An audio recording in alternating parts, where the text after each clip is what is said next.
نے اقوام متحدہ UN کی مدد سے یہ اعلان کر دیا پوری دنیا میں کہ اب یہ فلسطین نہیں ہے، اس کا آدھا حصہ اسرائیل ہے، یہ ہمارا ملک ہے۔ بات در حقیقت یہ تھی کہ UN میں اقوام متحدہ میں یہ بل پاس ہوا تھا کہ یہودیوں کو بھی رہنے دیا جائے، مسلمانوں کو بھی۔ اس فلسطین کے دو ٹکڑے کیے جائیں گے، ایک مسلمان فلسطین بنائیں گے اور ایک یہودی اسرائیل بنائیں گے۔ آج بھی یہ اقوام متحدہ UN کا یہ بل آج بھی موجود ہے۔ اقوام متحدہ سے یہ بل پاس ہوا، یہودی تو مان گئے لیکن پورے عرب کے مسلمان اس کے خلاف تھے کہ عربوں کے بیچوں بیچ ایک یہودی ریاست کیسے قائم ہو سکتی ہے؟ یہ ہمارا مقدس معاملہ ہے، مقدس سرزمین سے ہمارا تعلق ہے۔ احتجاج کرتے رہے لیکن ان یہودیوں نے مال کے ذریعے، عورتوں کے ذریعے سارے عرب ملکوں کے جو بادشاہ تھے ان تک اپنا تسلط جما لیا۔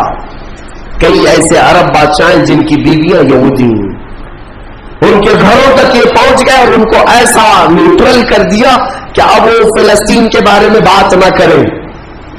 ہوا یہ کہ اسرائیل تو بن گیا لیکن آج تک فلسطین نہیں بن سکا۔ فلسطین کا وجود دنیا نہیں دکھاتی، گوگل میں چیک کرو تو نہیں بتاتا، فلسطین کوئی جگہ نہیں۔ میرے عزیزوں، ہر 10 سال پر یہ زمین کو ہڑپتے آج پورا وہ ارض مقدس جس کو فلسطین کہا جاتا ہے 90% یہودیوں کے قبضے میں آ گیا۔ اقوام متحدہ سے یہ بھی بل پاس ہوا تھا کہ آدھا کر لیا جائے، اسرائیل ایک ریاست، فلسطین ایک ریاست، لیکن بیت المقدس جو ہے مسجد اقصی وہ دونوں کے اندر میں نہیں رہے گی، یہ اقوام متحدہ کے اندر میں، یہ خود مختار رہے، کیونکہ یہاں یہودیوں کا بھی تعلق ہے، عیسائیوں کا بھی ہے، مسلمانوں کا ہے، سب کو یہاں آنا جانے کی اجازت رہے گی، کسی کے انڈر میں نہیں رہے گا۔ یہ پاس ہوا تھا لیکن آج حالات یہ ہے کہ اس بیت المقدس کی دیواروں پر، دروازوں پر یہ وحشی ظالم اسرائیلی بندوق تانے آج بھی کھڑے ہوئے، یہ جسے اندر جانے دے وہ جائے گا۔ پوری دنیا اپنی آنکھوں سے دیکھ رہی ہے ان کی خیانت، ان کی غداری کو، لیکن کوئی ایک جملہ تک نہیں کہتا کہ اسرائیل دہشت گرد ہے۔ آپ کو میں آنکڑے اگر بتاؤں تو آپ کے رونگٹے کھڑے ہو جائیں۔ انہوں نے فلسطین کے مسلمانوں میں سے اب تک 2.5 لاکھ سے بچوں کو قتل کیا ہے ان اسرائیلیوں نے۔ آج بھی یہ ڈیٹا موجود ہے، انٹرنیٹ پہ موجود ہے، بڑی ویب سائٹس ہیں، انہوں نے شو کیا۔ اقوام متحدہ کی بھی رپورٹ موجود ہے کہ فلسطین کے کتنے مارے گئے۔ ان دونوں کی جنگ میں 24 لوگ اگر مارے جاتے ہیں تو 23 فلسطینی ہوتے ہیں، 1 اسرائیلی ہوتا ہے۔ پھر بھی دہشت گرد فلسطین ہے، آتنکواد فلسطین ہے۔ میرے عزیزوں، یہ دنیا جو دوہرا کھیل کھیل رہی ہے اس کو کون بتائے گا آخر؟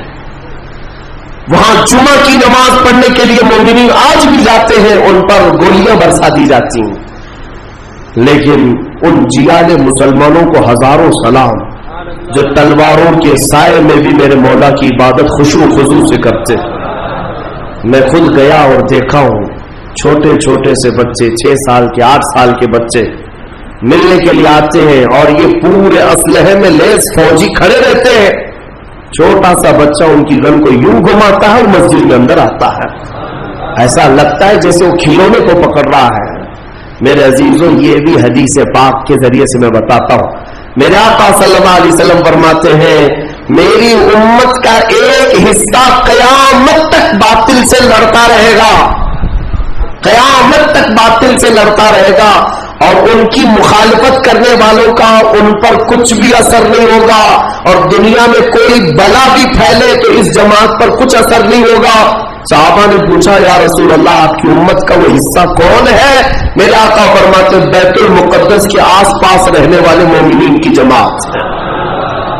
ان کی فضیلت میں میرے آقا نے فرمایا قیامت تک لڑتے رہیں گے، قیامت تک، اور ان کی خلاف کرنے والوں کا ان پر کچھ بھی اثر نہیں ہوگا۔ اور ہم دیکھ رہے ارے بڑی عمارتیں ایک بم سے گرا دیا، دوسرے دن ان کے آس پاس ان کی گاڑیاں بھی چل رہی ہیں، دکانیں بھی چل رہی ہیں، بازار بھی چل رہا ہے۔ کل